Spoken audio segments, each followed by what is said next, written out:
जम्मू कश्मीर में अगली सरकार पीडीपी की मर्जी के बिना नहीं बनेगी। कश्मीर को लूटा गया है और लूटने वाले लोग जो हैं वो भारतीय जनता पार्टी के। हाँ, इन्होंने अपने पैसे खूब बनाए लेकिन जम्मू कश्मीर के साथ कोई इंसाफ नहीं हुआ। मैं समझता हूँ कि जो मैंने 5 साल पिछले काम किया, लोगों की आवाज जो बुलंद की है, आज लोग उस पर मोहर लगा रहे हैं और पीडीपी एक अच्छी ताकत जम्मू सूबे में बन के निकली। 3 लिस्टें निकली हैं सर्विस सिलेक्शन बोर्ड की, तीनों को ऐश। जम्मू कश्मीर के लोगों को मिला ड्रग्स, जम्मू कश्मीर के नौजवान को मिला नशा, शराब की दुकानें। हम तो 5 अगस्त 2019 से पहले वाली पोजीशन मांगते हैं। बाकी चलिए, भारतीय जनता पार्टी ने जो करना वो किया है। उनको पता था हमने हार जाना, उन्होंने पावर एलजी को दे दिया। ये राहें ही ले जाएंगी मंजिल की ओर, कभी सुना है अंधेरों ने उजाला होने ना दिया। सत श्री अकाल, आदाब, नमस्ते। मैं सिमरनदीप कौर आप सारे दर्शकों का प्रो भारत न्यूज में स्वागत करती हूं। जिस तरह हम सभी जानते हैं कि विधानसभा के इलेक्शनों का जो बिगुल है वो बज चुका है, तो ऐसे में आज हमारे साथ मौजूद हैं जेएनडीपी के स्पोक पर्सन, और साथ ही साथ मैं आपको बताती चलूं कि बहुत से जो विधानसभा चुनाव के उम्मीदवार भी हैं, और मैं आपको आज उन्हीं से मिलाने जा रही हूं, हमारे वीरेंद्र सिंह सोनू जी।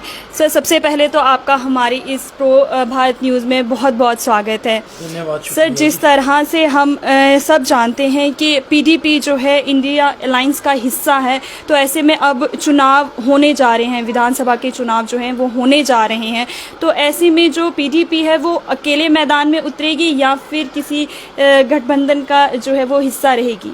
देखिए, ऐसे है कि इलेक्शन कमीशन ऑफ इंडिया ने चुनाव अनाउंस कर दिया है और इलेक्शन अनाउंस होने से पहले ही पार्टी ने पहली लिस्ट 14 लिस्ट कैंडिडेटों की निकाल दी। उसमें मैं जम्मू बहू से पार्टी का उम्मीदवार हूँ। पीडीपी अकेले चुनाव लड़ने के लिए भी सक्षम है और हर तरह की बातचीत के लिए भी हम तैयार हैं।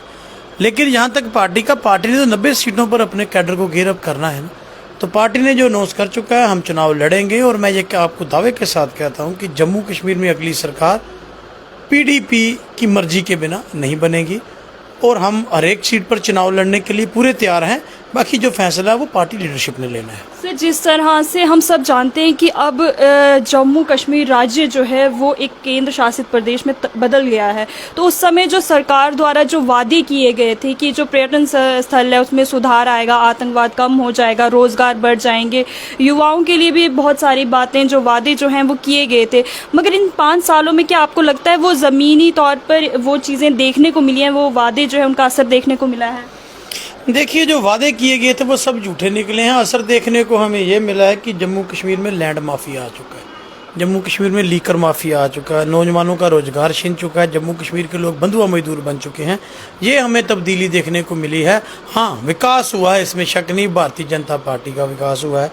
इनके हर एक दफ्तर में आली शानदार बंगले उनके आली शानदार जो बंगले हैं हर एक डिस्ट्रिक्ट हेडक्वार्टर में बन चुके हैं। जम्मू कश्मीर के लोगों का विकास किया गया है, के नाम पर ठगी मारी गई है, जम्मू कश्मीर को लूटा गया है और लूटने वाले लोग जो हैं वो भारतीय जनता पार्टी के। हाँ, इन्होंने अपने पैसे खूब बनाए लेकिन जम्मू कश्मीर के साथ कोई इंसाफ नहीं हुआ। सर, पीडीपी पार्टी कब अपना मैनिफेस्टो रिलीज करेगी? सर, पीडीपी पार्टी की मैनिफेस्टो कमेटी की मीटिंग कल भी कश्मीर में है और बहुत जल्द हमारा मैनिफेस्टो जो रिलीज़ हो जाएगा। हमने सभी फिरकों से बात की है, हर एक से बात कर रहे हैं हम, तो जल्द से जल्द पीडीपी का मैनिफेस्टो रिलीज होगा और एक अच्छा मैनिफेस्टो बनाएंगे। जम्मू कश्मीर के हर एक आदमी के हक में वो मैनिफेस्टो होगा। सर, जिस तरह से हम पीडीपी का जो प्रदर्शन है वो पहले चुनावों में कश्मीर में बहुत ज़्यादा अच्छा देखा गया, तो अब जो जम्मू में चुनाव होने जा रहे हैं तो उनमें भी उस तरीके से अच्छा प्रदर्शन देखा जाएगा, या जो एक छवि बनी हुई है केंद्र कश्मीर केंद्रित की, तो वो जो लोगों की जो छवि है वो हटाने में जो है पीडीपी सफल रहेगा? देखिए, ऐसे है कि जो छवि बनी है वो आपने अभी भी देखी होगी। अभी मैं तो इलेक्शन कैंपेन में भी मीटिंग कवर आपने भी की है, मैं वहाँ से उठ के आपको ये इंटरव्यू कर रहा हूँ। जम्मू कश्मीर में, जम्मू की अगर मैं बात करूं तो लोग पीडीपी को पसंद करते हैं। मेरी इलेक्शन कैंपेन पिछले 5-7 दिन से चल रही है, तो आज भी आपने देखा होगा मैंने आज 3 जगह पर मीटिंगें की और जो लास्ट मीटिंग में की है वहाँ आपने देखा होगा कि जन समर्थन कितना था, कैसे औरतें, कैसे नौजवान, कैसे मेरी छोटी छोटी बहनें मेरे हक में आई थी। और मैं 1.5 घंटा लेट पहुंचा इस मीटिंग में और 1.5 घंटे के बावजूद वहां बैठी रही और 1.5 घंटा वो मीटिंग चली। ये दर्शाता है कि पीडीपी के लोग अब जम्मू को पीडीपी अब चाहती है। लोगों ने इंतजार किया है। लोगों ने, मेरे लिए सबसे बड़ी फख्र की बात यह है कि मैं मीटिंग में लेट हो गया, 1.5 घंटा लेट देरी से आया, लेकिन 1.5 घंटे तक लोग बैठे और 1.5 घंटा आगे फिर मीटिंग वो चली। मेरे पास क्या है देने के लिए? वही तो लोगों का प्यार है। मैं तो समझता हूँ कि आज शायद जो मैंने पिछले 5 साल जम्मू के लोगों की आवाज़ बुलंद की है, तो शायद आज लोग उसको मतलब उस चीज़ को मान रहे हैं, लोग मेरी मदद करने के लिए तैयार हैं। क्योंकि मैंने 3 मीटिंगें रखी थी, दूसरी में मैं लेट हो गया, तीसरी में पहुँचते पहुँचते मैंने 5:30 का टाइम दिया, मैं 6:30 पहुँचा। लेकिन उसके बावजूद आप देखिए कि लोग इंतज़ार कर रहे थे कि उनके सुनने के लिए। तो मैं समझता हूँ कि जो मैंने 5 साल पिछले काम किए, लोगों की आवाज़ जो बुलंद की है, आज लोग उस पर मोहर लगा रहे हैं और पीडीपी एक अच्छी ताकत जम्मू सूबे में बन के निकलेगी। सर, JNK यूटी में अगर हम युवा वर्ग की बात करें तो 70% 35 साल से कम उम्र के जो युवा वर्ग है, तो कई बार अब देखा जा रहा है जिस तरह से युवा वर्ग है बहुत ज़्यादा परेशान है, चाहे फिर अपने रोज़गार को लेकर हो, अगर कोई पेपर भी दे रहा है तो स्कैम निकल कर सामने आ रहा है, तो बाकी जो है कोर्ट में मतलब कोर्ट में ही फंसे हैं। तो जो युवा है हमारा काफ़ी ज़्यादा परेशान है, उनको लेकर कौन से महत्वपूर्ण मुद्दे जो हैं आप सामने लेके आएंगे? नौजवानों का सबसे बड़ा रोजगार की बात है। रोजगार सरकारी नौकरी नहीं होती, लेकिन इस राज्य में 3 लिस्टें निकली हैं सर्विस सिलेक्शन बोर्ड की, तीनों को ऐश की गई। हर एक नौकरी में लिस्ट में चोरी की गई। एपटेक जैसी चोर कंपनी को काम दिया गया है। तो आज जम्मू कश्मीर के लोग इनको समझ चुके हैं। आज जम्मू कश्मीर में मैं समझता हूँ कि एक बात बिल्कुल हो चुकी है कि जम्मू कश्मीर के लोग जो हैं, वो नौजवान जो है, ख़ासतौर भारतीय जनता पार्टी के ख़िलाफ़ एक मुहिम जो है चला चुका है।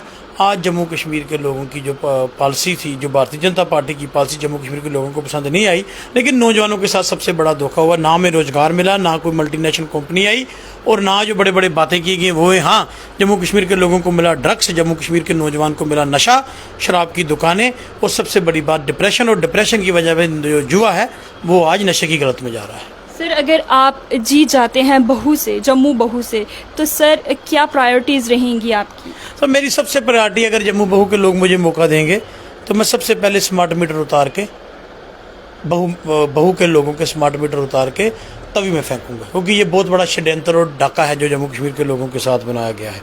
और दूसरा सबसे बड़ा काम मैं जो करने जा रहा हूँ, अगर मुझे बहू के लोग मौका देंगे, नशा मुक्त जम्मू बहू बनाया जाएगा। जब नौजवानों को नशे से दूर किया जाएगा, नशे की जो लत उनको पड़ चुकी है और जो इस सिस्टम को चला रहे हैं उनके खिलाफ आवाज़ उठाई जाएगी, कार्रवाई की जाएगी।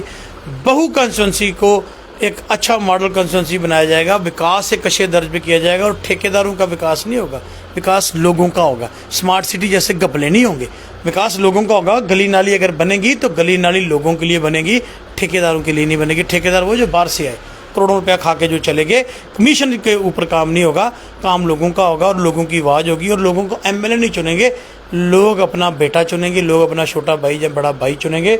और सबसे बड़ी बात, लोगों का इस सिस्टम के प्रति विश्वास जो है वो बढ़ाया जाएगा। सर, जिस तरह राजनीतिक दल हैं उनका मानना ये था कि जम्मू कश्मीर जो यूटी है वो वापस राज्य में बदले और उसके बाद चुनाव हो। अब जो है चुनाव होने जा रहे हैं, तो ऐसे में पीडीपी की क्या रणनीति रहेगी? देखिए, हम तो 5 अगस्त 2019 से पहले वाली पोजीशन मांगते हैं। वो पोजीशन है मेरी और आपकी नौकरी सेफ रहे, मेरी और आपकी ज़मीन सेफ रहे, मेरा और आपका डोगरा कल्चर सेफ रहे। हम तो 5 अगस्त 2019 से पहले वाली पोजीशन मांगते हैं। बाकी चलिए, भारतीय जनता पार्टी ने जो करना वो किया है, उनको पता था हमने हार जाना, उन्होंने पावनी एलजी को दे दिया। लेकिन ये राहें ही ले जाएंगी मंजिल की ओर। कभी सुना है अंधेरों ने उजाला होने ना दिया, ये अंधेरे का उजाला भी हम लाएंगे, लेकिन ये राहें मंजिल की तरफ जा रही हैं। चलिए, मैं कहता हूँ 10 साल के बाद मुझे और आपको ये मौका मिलेगा कि हम अपना एमएलए चुन सकें, तो ये सबसे बड़ी बात होगी। सर, आखिरी सवाल आपको कि हमारे जो युवा जो हैं उनको क्या संदेश देना चाहेंगे? मैं नौजवानों को सिर्फ एक संदेश देना चाहता हूँ, आने वाले चुनाव में वोट के हक का इस्तेमाल कीजिए, लेकिन इस्तेमाल पार्टी लेवल पे नहीं, आदमी देखकर कीजिए, उम्मीदवार देख के कीजिए। अगर आपको लगता है कि मैंने जम्मू की आवाज़ बुलंद की है, खासतौर बहू की कंस्टिट्यूंसी के नौजवानों से अपील करना चाहता हूँ, आप मेरे सिवा आपकी परेशानी कोई नहीं समझ सकता। मैं खुद एक नौजवान हूँ और मुझे मालूम है आज नौजवान कहाँ पर है, आज बेरोजगारी दर कहाँ है, आज नौजवान जो है वो अपने आप को ठगा हुआ महसूस कर रहा है।